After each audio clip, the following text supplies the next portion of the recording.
Comment garder un équilibre dans votre couple lorsqu'un enfant arrive au sein du foyer? Bonjour et soyez mesdames, messieurs les bienvenus sur cette chaîne YouTube. Pour ceux qui ne me connaissent pas encore, je suis Alexandra Taclé, je suis à la fois éducatrice de jeunes enfants et conseillère en procréation. J'accompagne à la fois les couples en difficulté qui ont des troubles de la fertilité et qui désirent avoir un enfant, et j'accompagne également les parents qui ont des difficultés avec leurs jeunes enfants. Si vous souhaitez vous abonner à cette chaîne, surtout n'hésitez pas à cliquer sur le bouton juste en dessous, tout en activant la petite cloche rouge. Et si vous avez besoin d'un soutien personnalisé, d'une étude personnalisée à votre situation, n'hésitez pas à cliquer sur le lien du sondage juste en dessous. Je me ferai un plaisir de vous répondre personnellement. Comment est-il nécessaire et comment on peut faire pour maintenir un équilibre dans le couple parental et conjugal lorsqu'un enfant arrive au sein du foyer? Je vais surtout consacrer cette vidéo pour les personnes qui ont un premier enfant, car c'est vraiment souvent le tout premier qui est un gros tremblement de terre au sein de votre relation. Au début, donc, reprenons du début. Vous allez apprendre que vous êtes enceinte. Cela va être une bonne nouvelle, généralement, pour la plupart des cas. Il va y avoir un enfant qui va être idéalisé tout au long de la grossesse. La mère se sentira déjà mère à ce moment-là, alors que le père se sentira bien souvent père au moment de l'accouchement. La mère, pendant ce temps, elle va sentir le bébé bouger à l'intérieur de son corps et va ressentir toutes les sensations qu'une femme enceinte peut ressentir lorsqu'elle arrive au bout de sa grossesse, alors que l'homme, cela reste encore abstrait pour lui et se sentira souvent père au moment de l'accouchement. Mais qu'est-ce qu'il va se passer au niveau de l'accouchement? Le père va souvent, dans la plupart des cas, couper le cordon ombilical. Eh bien, il va falloir, au sens propre et figuré, que le père coupe le cordon ombilical et va jouer le rôle de tierce personne qui va s'imposer dans cette relation fusionnelle entre la mère et l'enfant.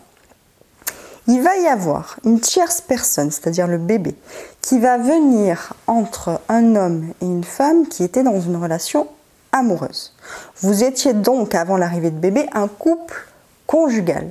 Après l'arrivée d'un enfant, vous allez devenir un couple parental, c'est-à-dire, hormis le fait d'être un homme et une femme qui ont des relations amoureuses, vous allez être un père et une mère qui vont se concentrer aussi sur l'amour d'un enfant. Un nourrisson demande énormément d'énergie à une mère si celle-ci l'allait, et même sans l'allaiter, les réveils la nuit, les réveils nocturnes, l'allaitement, les reflux, tous les petits soucis qu'il peut y avoir avec un nourrisson, cela va engendrer de la fatigue et forcément de la tension nerveuse. Donc avoir un enfant, c'est plein d'amour, c'est une boule d'amour, mais c'est aussi beaucoup de fatigue et de difficultés. Ce qui va être important à ce moment-là, pour vraiment retenir et avoir un équilibre à deux, pour continuer à faire équipe à deux, c'est qu'il va falloir déjà que vous ayez, mesdames et messieurs, futurs parents, conscience qu'avoir un enfant, c'est beau, mais c'est aussi très dur. Il va falloir que vous ayez, papa, maman, la conscience que votre femme et votre homme va devoir trouver sa place au sein de ce trio. Et il va falloir que vous fassiez équipe dans tout ce qui va engendrer de la fatigue. Il va falloir qu'il y ait un soutien mutuel, un soutien commun dans toutes les tâches de la maison. Il va falloir que chacun ait une bonne dose de compréhension l'un pour l'autre, pour savoir que cela va être plus ou moins compliqué pour les deux membres du couple. L'homme, il va falloir que de son côté accepte d'être un peu moins le centre d'attention de sa femme, alors que la femme va devoir faire un petit effort pour combler également les désirs et les envies de son mari, tout en s'occupant de son bébé et de faire son rôle de maman. Si cette vidéo vous a plu, surtout n'hésitez pas à mettre un petit pouce bleu. Abonnez-vous à cette chaîne si ça n'est pas encore fait.